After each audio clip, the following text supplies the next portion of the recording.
Save $1 on imported iceberg lettuce, only $1.99 each. Save $2 on fresh Atlantic salmon fillets, $16.99 per pound. Save $2.40 on select varieties of ShopRite lactose-free milk, only $3.99 for a 64-ounce carton. Package 4 double rolls, Charmin Ultra Soft or Strong Toilet Tissue, $4.99. Save $3 on Essentia purified water, $11.49 for a 6-pack of 1-liter bottles. Have a happy and safe Heroes Day holiday from the Marketplace family. You can count on us.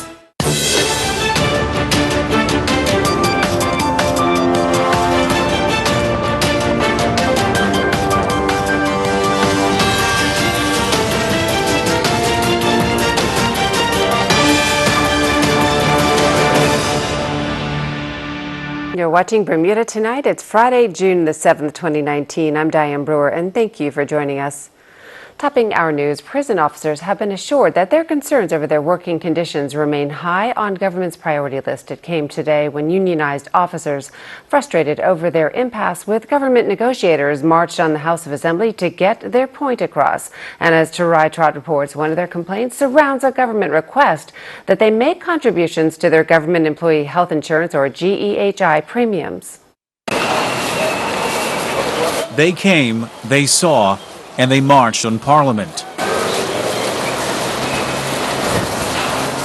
Scores of unionized prison officers peacefully lined up outside of the House of Assembly while it was in session to present their frustrations over their pay and working conditions directly to ministers of the government.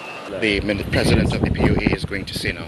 Leading the contingent was Timothy Sion, the head of the Prison Officers Association, which has been engaged in protracted negotiations with the government. Negotiations which have so far failed to pave the way to an agreement. Have taken the call in as prison officers with our displeasure with how negotiations have gone, the non-factual information that has been spread through the media. Among many things, prison officers are opposed to government's request that they start paying into the government GEHI health insurance scheme. The government later offered that officers pay 50% of this cost, but the officers refused. The government offered them a 2.5% pay increase, which was also refused. We reported earlier this week that the Ministry for National Security was strongly considering obtaining a court injunction to force prison officers to back down from industrial action after it was reported that a number of programs and services for inmates continued to be disrupted due to officers carrying on their work-to-rule action by refusing to work overtime. Mr. Sion, addressing Premier David Burt, said his officers continued to be in a state of mediation. We don't know how we've gotten to this current position of being in a labor dispute. The men and women simply want to be treated with human dignity and be able to work in a safe environment. Mr. Sion outlined how his officers answered the call for government furloughs, continued to work in a mold-infested environment, conditions he described as deplorable. His grievances did not fall on deaf ears. The Premier gave assurance he was aware of the issues. But also, I understand very deeply the work of which you all do is not easy. And there are going to be very few of us that are going to volunteer to do the work of which you do. The passion of which you displayed as the president of this union yesterday to myself and to the Minister of Labor was noted, and it was not forgotten. I understood it. I had conversations yesterday with the PSNT on those particular matters, earlier today with the Minister of National Security, to make sure that we can advance the resolution of these issues as quickly as possible.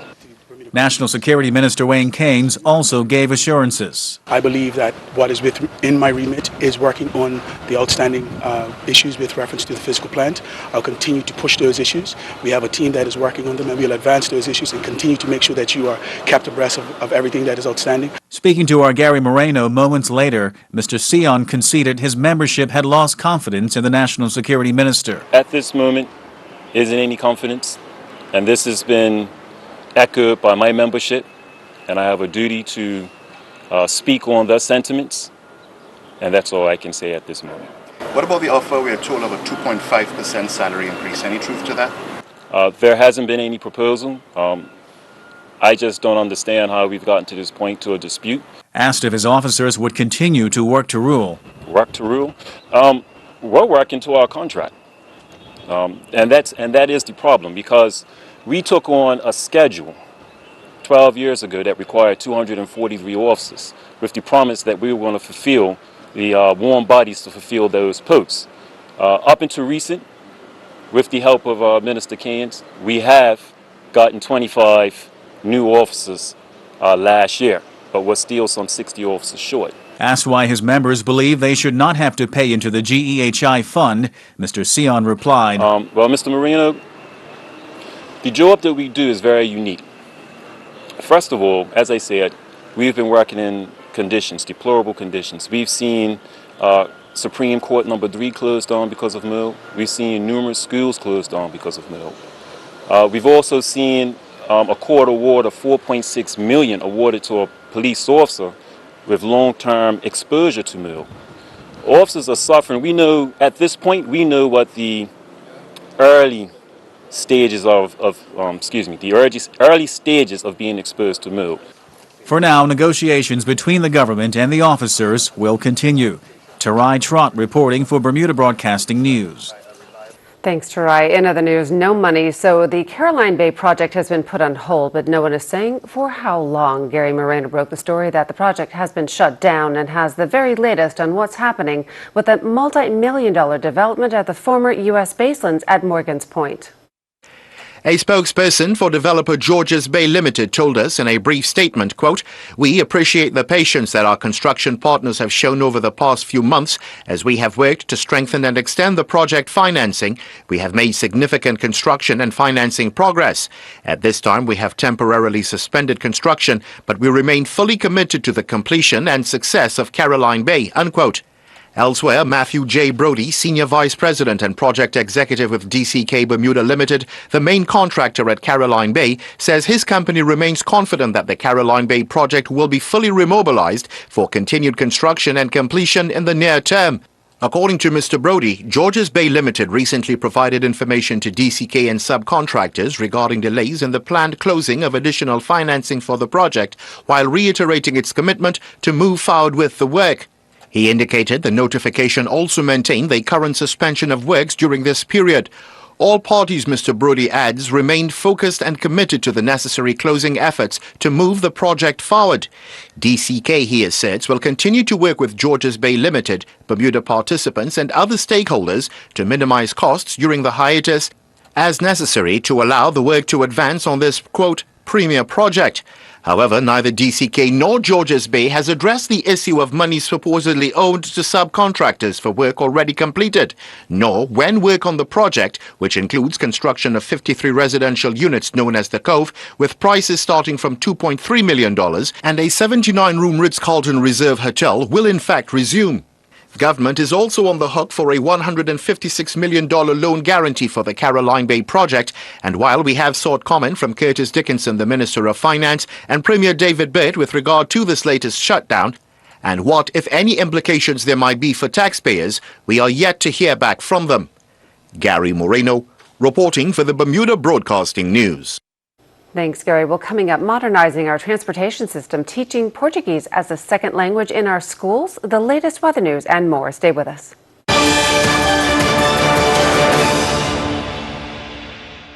Blurry-eyed following your eye appointment? Had one too many? Or simply too tired to face the drive home at the end of a long night? There are lots of reasons why you couldn't and shouldn't get behind the wheel. Introducing HomeSafe from Security Associates, the island's only car and driver home delivery service. Reschedule with us and a HomeSafe driver will deliver you and your car right to your door. Whatever your reason for not driving, you can always get HomeSafe. Call 298-2626 for pricing and to find out how you can become a member, or visit homesafebermuda.com. Terms and conditions apply. 4K ready box, cloud DVR storage, more local channels on every device in your home.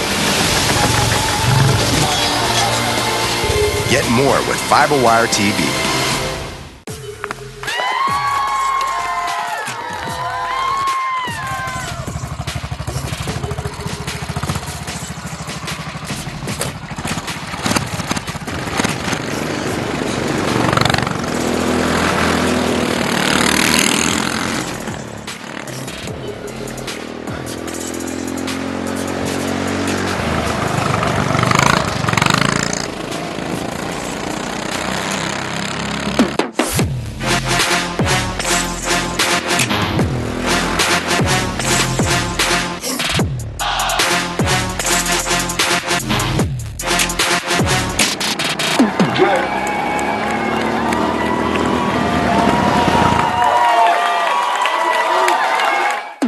What?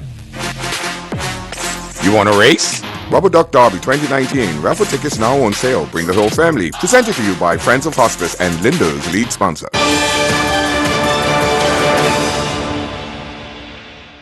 Welcome back. Efficacy of electric buses, modernizing the taxi industry, and a cashless fare system. These topics were addressed in the new 2019 Transport Green Paper in the House of Assembly today by Minister of Tourism and Transport, Zane De Silva. Jasmine Patterson gives us the details. The research and consultation revealed public bus transportation is used primarily by students and visitors, as well as for daily commuting by the working population. The main issue with buses is their reliability. The government has recently revised the bus schedule to one that depends on fewer buses at peak times and increases consistency, while investment to build up the fleet continues. The ferry service provided by the Department of Marine and Port Services is used primarily for visitors to the island, but its schedule does accommodate peak commuting times for residents.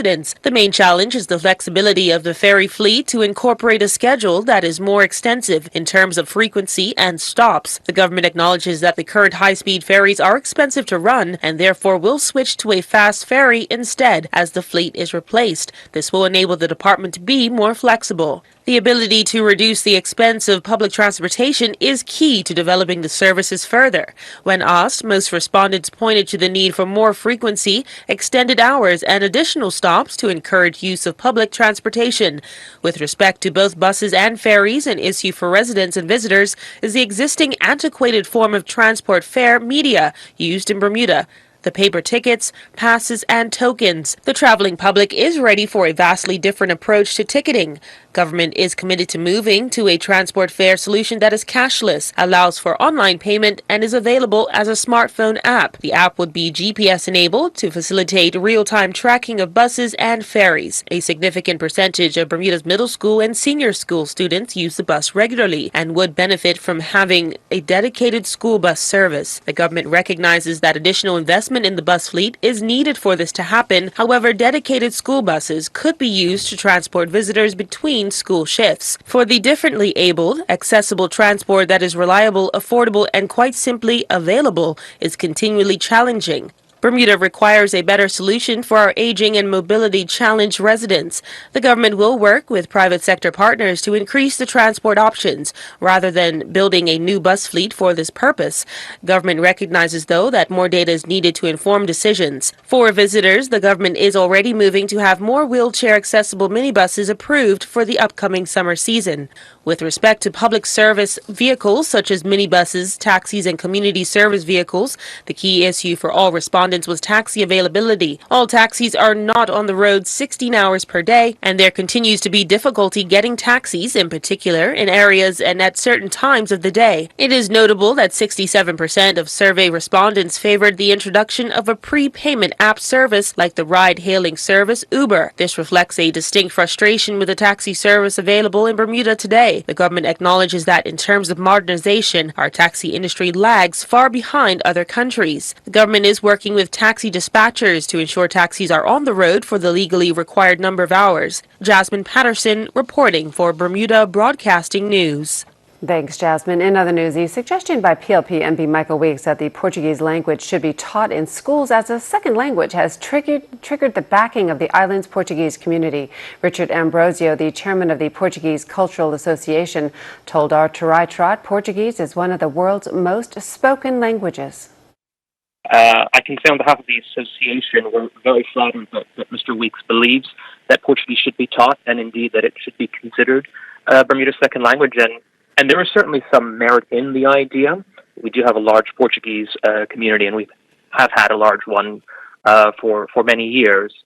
And yes, in principle, I do agree, and I think it's an idea that's worth canvassing further. There remain some Bermudians who oppose the Portuguese language being taught on the grounds that Portuguese, they say, is a foreign culture, and that young Bermudians should focus on learning English. What do you say to that? Well, I certainly think that there is some merit in that view. I don't know if I would necessarily say that Portuguese is too foreign, considering that we have been a part of this community now for 170 years. One thing I will say, of course, is I think there has to be recognition of the other question of resources when it comes to teaching Portuguese.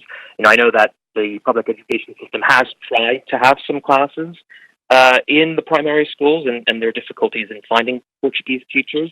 But I think once that issue of resources is resolved, I don't think that the community would be terribly opposed to the idea of classes in general. Turning to weather news now, looks like we have a beautiful, mostly sunny weekend to look forward to. Let's go to AccuWeather headquarters for the latest weather forecast. AccuWeather is presented by BF&M Insurance Group. We now go to AccuWeather headquarters. This AccuWeather forecast on ZBM is brought to us by the folks at the BF&M Insurance Group. We hope that your weekend is off to a good start here this Friday evening, and we have some fairly humid air in place. We're keeping an eye on the opportunity for a few more spotty showers in the area. These are relatively few and far between, though, as a weak disturbance pumps some extra moisture into the area. You can see the satellite estimated rainfall indicating a larger cluster of showers, with even maybe the hint of a cohesive batch of steadier rain for some fish far to the southeast. Again, this is off to the southeast, and then other batches of showers between the mainland U.S. and Bermuda. Temperatures are around 78 degrees. It is pretty humid out there, and that humid air, at least near the ground and in the lowest part of the atmosphere, is going to stick around for quite some time. Humidity is running between 80 and 85%. We have an active breeze from the east-southeast at around 10 to 12, at times up to 15 knots. Water temps holding at 77 degrees. We have 1 to 2 foot waves on the inside and 3 to 6 footers for now on the outside, but the waves are going to relax a bit as the winds become calmer into the weekend and into early next week. Upcoming tides, again, we are dealing with high tide later tonight, low tide approximately now, though, so the tide is out. It'll come back in 12:52 a.m. Another low tide early Saturday and a high tide around 1:23 in the afternoon on Saturday. But no marine or boating related alerts out there because the waves are small enough and they are in check. Now, there may be a few more spotty showers this evening, and it will be breezy and humid with lows around 72 degrees. Here's your futurecast showing the opportunity for some spotty showers as this weak area of low pressure scoots on through the area. And fast forward through the weekend, by the time we get into Saturday evening and Sunday, drier weather will be returning over our part of the Atlantic. So most of Saturday will also be dry. So spotty showers mainly tonight. Tomorrow we're going to go sun and clouds, or clouds and sun, and a high of 79. But it will remain fairly humid out there. Into the Caribbean we go. To the south, scattered showers, a couple of thunderstorms possible into Jamaica and Trinidad. Barbados can see a few showers. No tropical threats, though, and the Atlantic really does look quiet for the next week or two. And that's good news as we are into hurricane season. In Toronto, a delightful June day, 73 on Saturday. New York City, 78. Nice weather there. Into Boston as well. Farther south, there are some showers and areas of widespread rain. It'll be a soaker this weekend into Atlanta. They could see a few inches of rain. Thunderstorms possible as well. Miami, scattered thunderstorms unsettled there. Also some showers into London, England, with highs around 65 degrees there. And as we look at the extended forecast, the chance for showers exits our forecast late tonight into tomorrow, as drier weather will return, but it will stay humid. We're looking at a nice setup for boating, unless you have a sail. Sailboats may have a little bit more, they might need a little more wind, but the winds are looking really quiet Sunday, Monday, and Tuesday with humid air, but not much of an opportunity for any meaningful rain. We'll send it back to you. AccuWeather was presented by BF&M Insurance Group.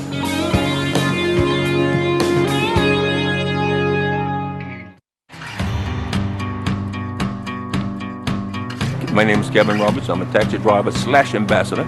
My father's with BF&M, so am I. Half of my family always been seemed to be with Bermuda Fire Marine. I tried a different provider at one time, but I wasn't too happy with the competition. Because back then it took too long to settle claims. They questioned every claim, and I never really had that problem with BF&M. I'm quite happy with it.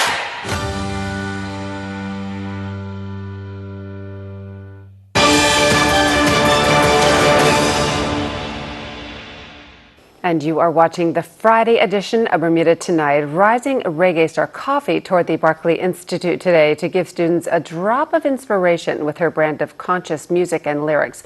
Right now, her two singles, Toast and Rapture, hold the first and third position on the iTunes reggae chart. But it's her message of positivity today that captured attention. Take a look.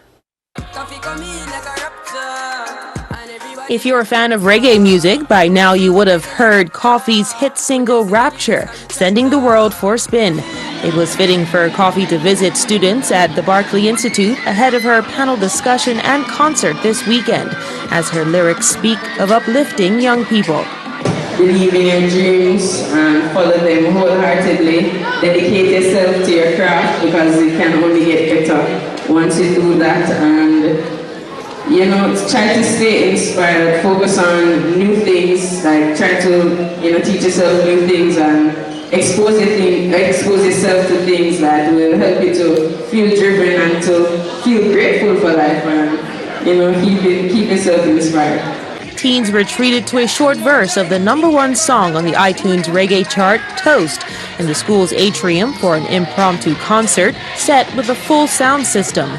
Young Michaela Coffee Simpson grew up in Spanish Town just outside of Kingston, Jamaica.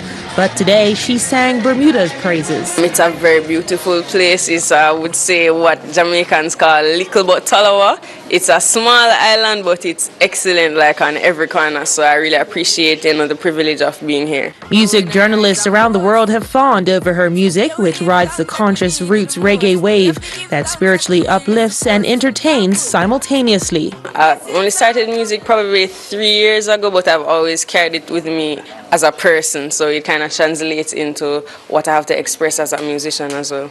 And are you looking forward to tomorrow night's performance? Most definitely, more than anything. At the young age of 19, no more than a year older than her audience, Coffee is sure to leave a lasting impression on Bermuda's youth. She will host a panel discussion tonight and perform her latest tracks tomorrow at the National Sports Center North Field. In the words of Coffee, gratitude is a must. Jasmine Patterson reporting for Bermuda Broadcasting News. Thanks, Jasmine. Well, Earl Baisden will bring us the very latest in Bermuda sports after the break. Stay tuned.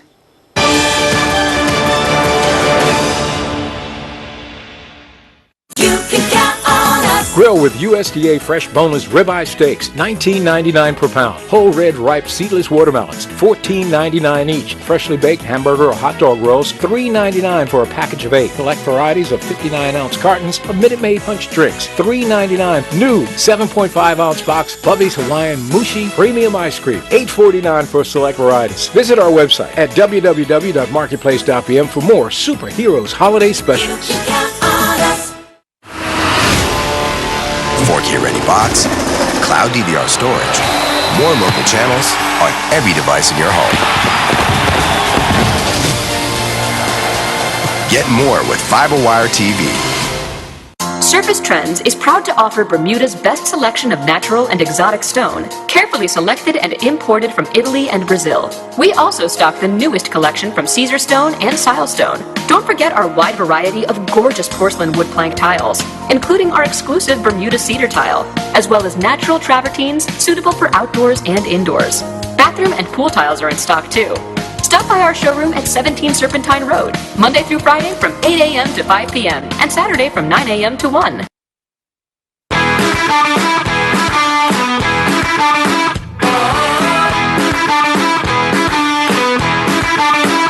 Every home tells a story. Your story is all yours. Big kid, too cool. I make my own rules. Wherever you live, whatever your style, express yourself. My style says what's up. Don't wanna ever grow up. So many styles to help tell your story and create your unique dream home. We're gonna stand out, break away from the crowd. Start shopping for furniture at U.S. prices today. Lifestyle Furniture is Bermuda's newest furniture store and is proud to be the home of the #1 furniture company in the world, Ashley Furniture. Visit lifestylefurniture.bm or stop by our showrooms today. Lifestyle Furniture, this is home.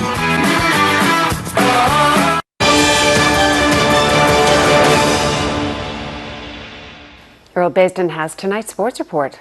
In front of a crowd of 1,325 official spectators, Bermuda and Guyana squared off at the National Sports Center last evening as the two teams continued their preparations for the upcoming Gold Cup. Bermuda's team used pace up front to keep Guyana off balance in the first half, and they would take advantage of that in the 39th minute when Dante Bregman gave Bermuda the lead, and that goal proved to be the winner. Receiving a pass from Nicky Wells, Bregman's low shot beat Alex Murray in goal for Guyana to his right. Coach Kyle Lightbone spoke about the team's mood heading into the Gold Cup following a string of good results. I think the mood's been very good, definitely over the last, since we've been in camp, the mood's been good. Though our fitness looked very good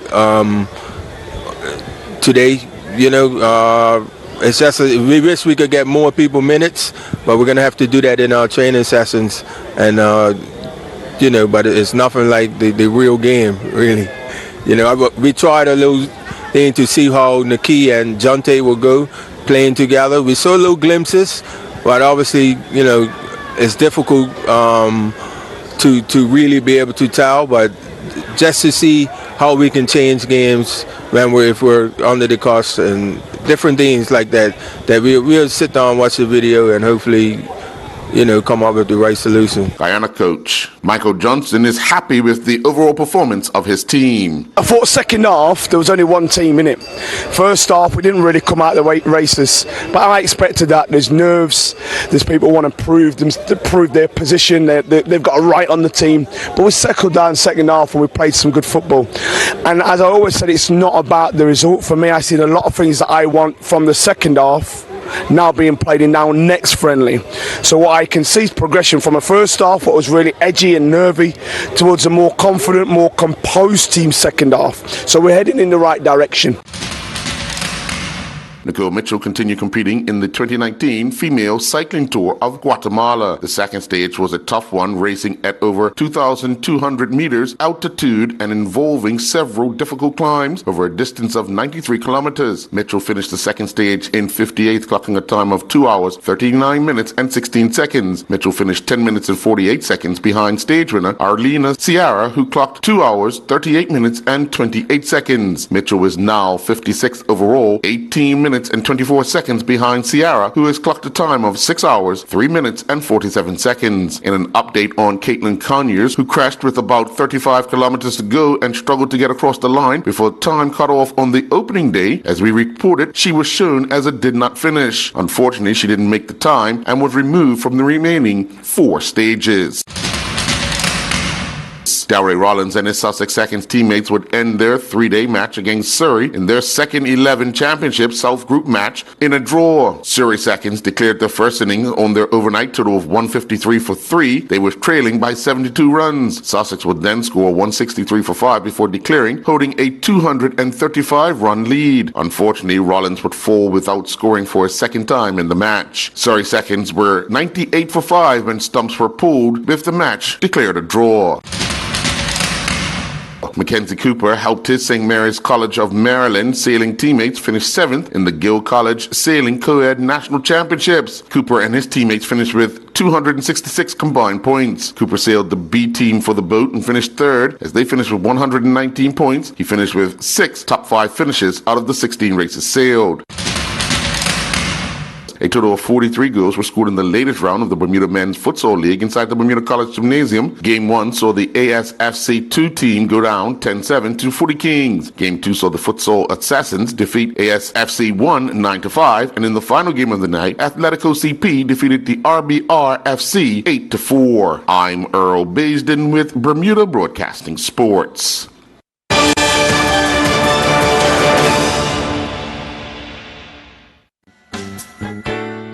Price Rate is your one-stop shop with something for everyone. Household goods for kitchen, bedroom, and bathroom. Aisles of bulk groceries at value prices. A complete selection of fresh meat and produce. And an extensive range of frozen items to cover every meal. Wines from around the world and beer and liquor at discount prices. Visit Price Right at our 2 locations in Pembroke and Warren. There's always something new and always something for everyone.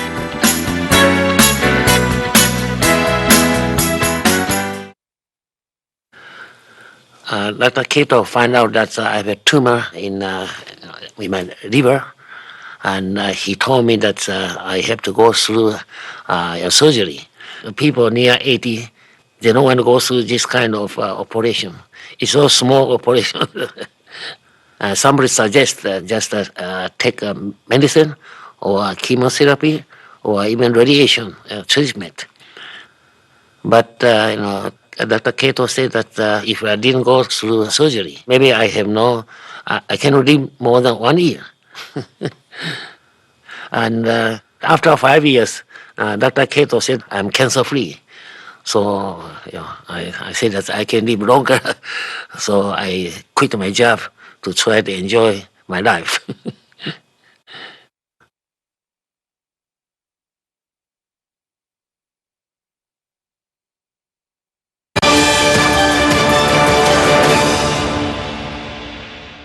And that's our newscast. I'm Diane Brewer. Thank you for sharing your Friday evening with us, everyone. Have a wonderful weekend. Good night.